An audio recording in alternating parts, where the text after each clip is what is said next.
So yung ating exhaust, kung makapansin nyo, grabe. Sibak na sibak na.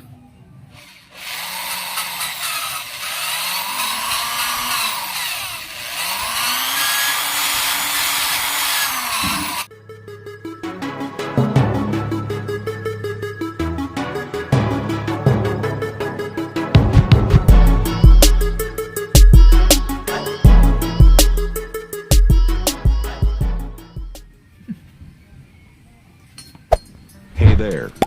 Subscribe to my channel and also press this So ito bell na mga icon. katwid, tapos na tayo mag-cleaning. Ensure nyo lang na na-cleaning nyo lahat, natanggal na yung mga carbon na nakadeposit dyan para mas maganda ang lapat ng ating bagong bulb. Ayan, magpapalapat naman po tayo ng ating mga bagong bulb kasi hindi na po yan swak dyan. So kailangan nating palapatin para walang singaw at mas gumanda yung compression ng ating bagong overhaul na makina. Ayan.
Wala na.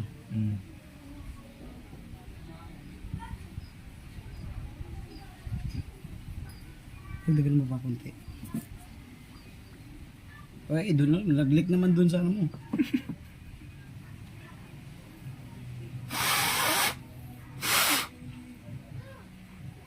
Klaro. One down. Exhaust naman. So yung ating exhaust, kung makapansin nyo, grabe. Sibak na sibak na.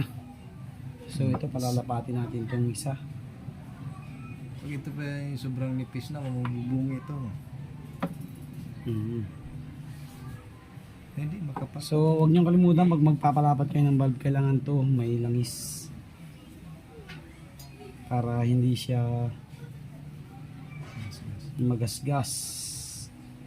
Tapos unang gamit, magaspang.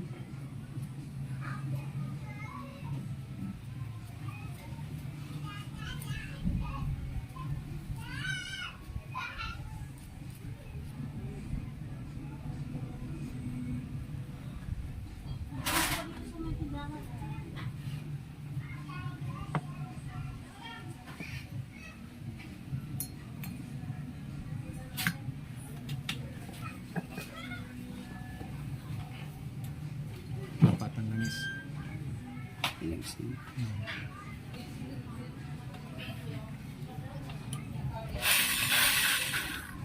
Ayan lang. Ayan.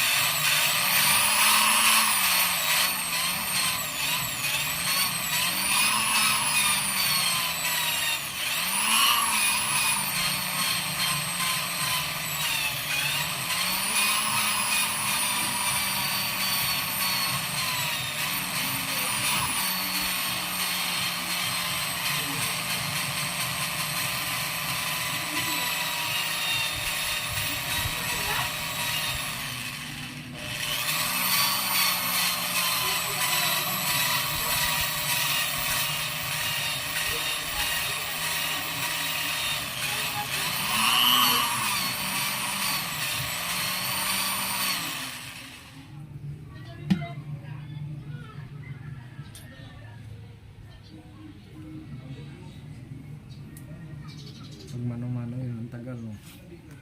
Ngalay ito pa.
Kung pasalahin. Pasalan mo. Dito ba?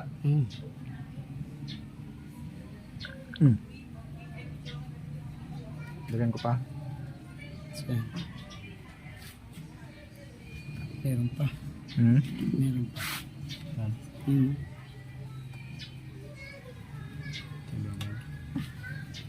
Matindi ang tama nitong exhaust mo eh.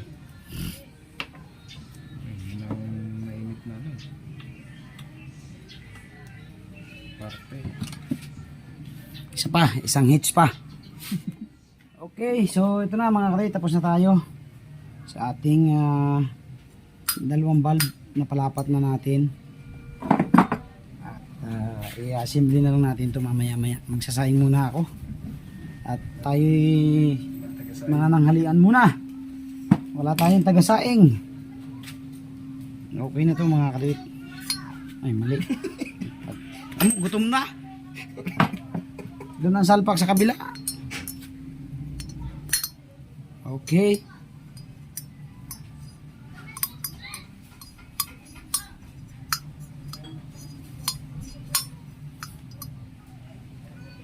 Okay. So ating valve seal. Ito ang ating valve seal. Honda. So pasok nyo lang dyan. Dalawa. Valve seal. Ayan. So kailangan lumagatik para pasok. Tapos lagyan nyo ng langis ang pwesto ng cams.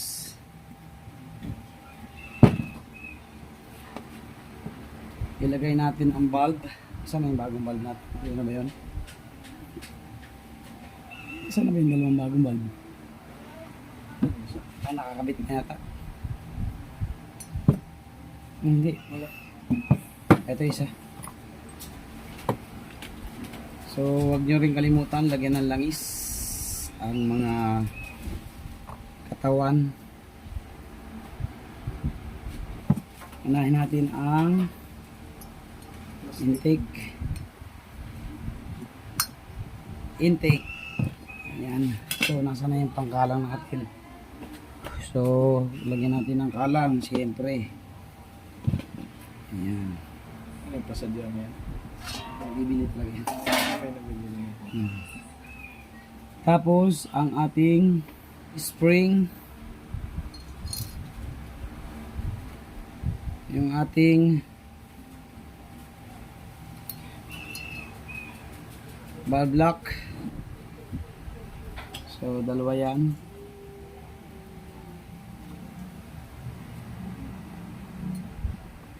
Kopya, naglag.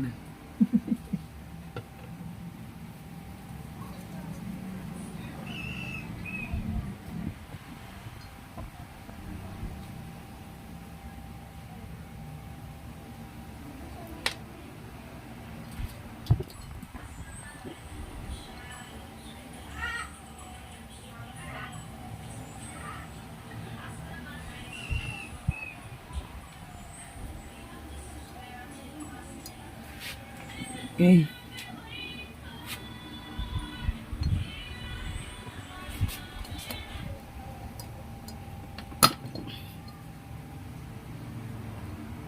Okay. Natsambahan agad natin mga kaduwit. Yung isa. Papacheck lang sana ako ng ilaw niya. Ay nakaw. Medyo busy pa po. Tayo. Okay, so next natin yung kabilang side. Ayan. Spring, wala na siyang washer mga kaduwit sa ilalim, hindi katulad ng mga XRM. Meron siyang washer. So ito wala na. Sorry niya. RS kasi ito, RS 125. So hindi naman sobrang tigas ng ikabit ng valve nito kasi ano to stock lang. Ayan oh. Ano na agad siya, kabit na agad siya. So ayos na yung ating dalawang valve.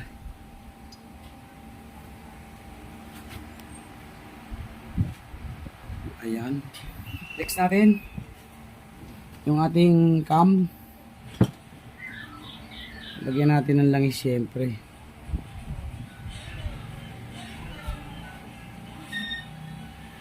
Ayan.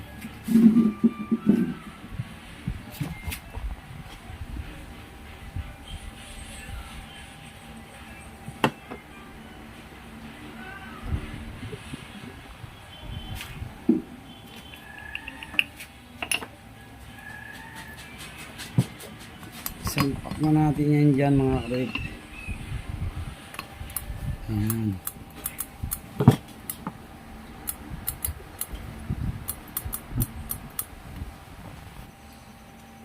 Okay. Tapos lagay natin ang rocker arm.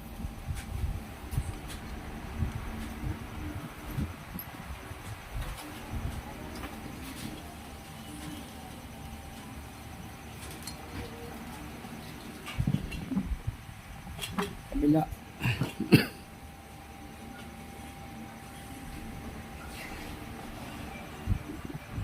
So ang kagandahan sa RS 125 roller type na yung ano niya, rocker arm niya. Roller type.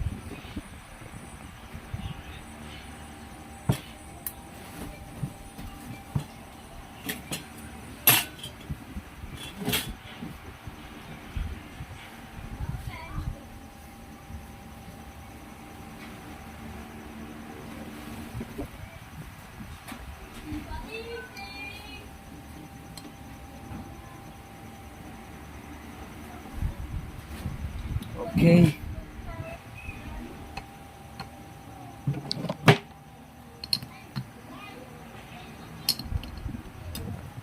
Okay.